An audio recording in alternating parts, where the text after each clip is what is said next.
Chair, first, before I turn to our witnesses, I want to tell Senator Feinstein, if she's listening, I hope you're feeling better today and come back soon. We miss you. Thank you for being here today. America has been blessed in many ways.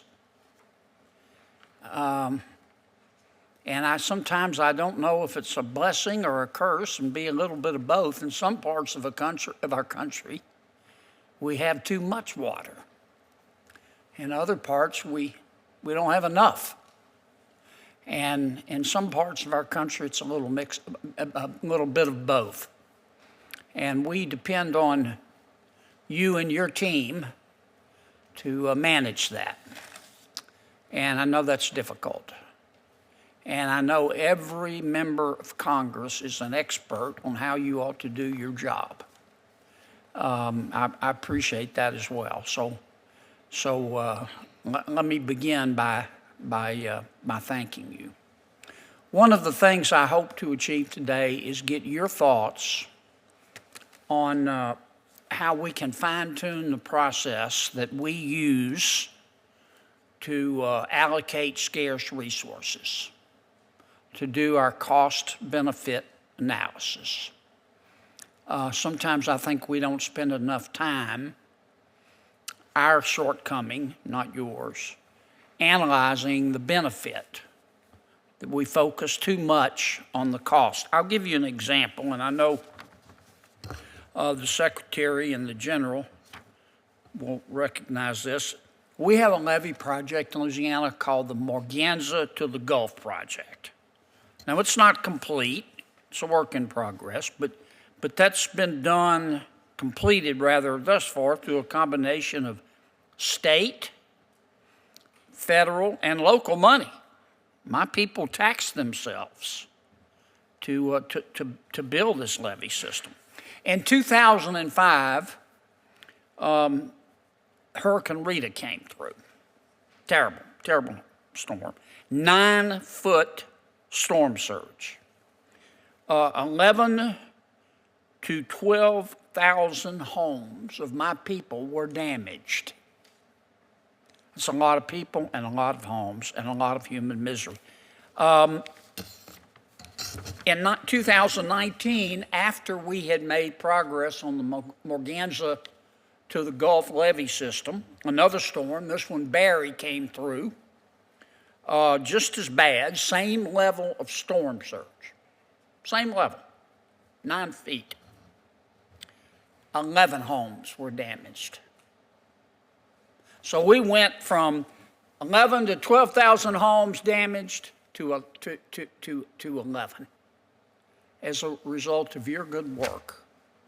And I want to talk today about how we factor into our cost-benefit analysis that kind of good work that you have done. So thank you for being here. Thank you, Madam Chair. Could you put that up for me right quick? Yes, sir.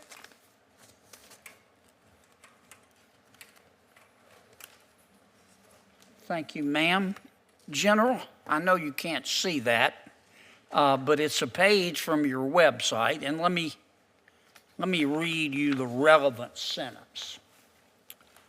It says the Mississippi River and Tributaries Project, which of course is how we pay for flood control and levees. The Mississippi River and Tributaries Project has prevented more than $1.5 trillion, not billion, trillion, in flood damages since 1928, or $95 for every $1 invested. This is from your website. How was this compiled, that data compiled, General? Yes, sir. So it's simply taking the cost of the project and comparing it to the benefits that you're describing. Structure saved, acres preserved, recreation opportunities. So it's a comparison between the simple math between the cost and benefits. So you have the ability at the core, your economists and others, to calculate losses, potential losses. Yes, sir, we do. And what this is telling me is that without the Corps of Engineers' work, funded as I described, with respect to levees and flood control, the American people would have sustained damages of $1.5 trillion. Is that right? Yes, sir, I believe that's correct. Okay. Here's what I'm getting at, General. If you have this ability, and I believe you do, I'm not suggesting that this isn't accurate. I'm very grateful that this is accurate, and I'm very grateful to the Corps. But if your folks have this ability to put a value on the potential losses that we are averting, why doesn't that play a bigger role in your cost-benefit analysis when you're looking at the feasibility of a project? Yes, sir. So this is clearly is a great question. Clearly something the Corps has to get better on in comprehensive benefits. So I'll just give you two areas, sir, where we are trying to improve. We have a number of flood risk management projects and navigation projects that have a national security implication. We're working on one in North Dakota in Minot. You could use the Sioux Locks as an example. The Port of Nome in Alaska, it's a remote and subsistence harbor, but the Coast Guard and Navy can use that. So we're challenged on those type of projects to quantify the national security benefit. We have flood risk management projects today in Selma, Alabama, or in Princeville, North Carolina, that preserve cultural and historic properties, and we struggle to put a monetary value on that. But it's something with the Secretary's leadership, sir, we absolutely get it. It's something we have to improve upon. Well, General, I misspoke. I said 1.5 trillion. The real figure is 2.7 trillion, which your work has prevented $2.7 trillion in damages. And your economists, you stand by that number, I assume. Yes, sir. And your economists have a way to come up with that number. That's correct. It just makes no sense to me if we can quantify the losses that would be prevented by building a flood control project, that we wouldn't make that one of the determining factors in the cost-benefit analysis. I mean, I gave you the statistic. The Morganza to the Gulf levee system prevented damage, flooding, to 12,000 homes. And you can quantify that. Don't you think we ought to change the formula a little bit? Well, so the way you're describing a loss prevented is a benefit of these projects. The Morganza example, I would argue, sir, we have many of those. We have many Morganzas across the country that we have to get better on in resourcing. Yes, I'm going to ask you one quick question in the time I have left. The price of the Comet River Diversion Canal has gone up $500 million. How?